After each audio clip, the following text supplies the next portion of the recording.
गाणाऱ्या अंजली भारती यांनी मुख्यमंत्री फडणवीस यांच्या पत्नी अमृता फडणवीस यांच्याबाबत केलेल्या वक्तव्याचे राज्यभरात तीव्र पडसाद उमटत आहेत। याबाबत पुण्याचे खासदार आणि केंद्रीय मंत्री मुरलीधर मोहोळ यांनीही निषेध नोंदवला आहे। असे इतके नीच आणि संकुचित घाणेरडे विचारांचे लोक ते काय बोलत असतील तर मला असं वाटतं की उलट यांच्याकडे दुर्लक्ष केलं पाहिजे। ही संस्कृती नाही या राज्याची, ही संस्कृती आज किती राजकीय दृष्ट्या बघा एकमेकाच्या विरोधात आम्ही लढतो, एकमेकाच्या विरोधात बोलतो, पण कधीही पातळी घसरू देत नाही।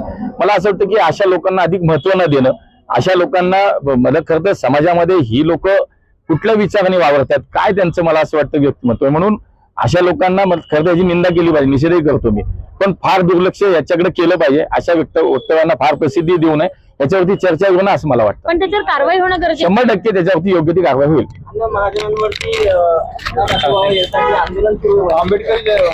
नाही, महाजन साहेबांनी कालच याचा खुलासा केला, त्यांनी माफी सुद्धा मागितली आहे। मला असं वाटतं एकदा आता माफी मागितल्यानंतर विषय संपला पाहिजे, हीच माझं म्हणणं हेच आहे। आणि त्यांनी माफी मागितली आहे, त्यांनी सांगितलं सुद्धा की आज जळगावमध्ये छत्रपती शिवाजी महाराजांचं स्मारक असेल, डॉक्टर बाबासाहेब आंबेडकरांचं स्मारक असेल, हे याच काळामध्ये त्यांनी विशेष या सगळ्यासाठी प्रयत्न केले, ते त्यांनी आवर्जून सांगितलं।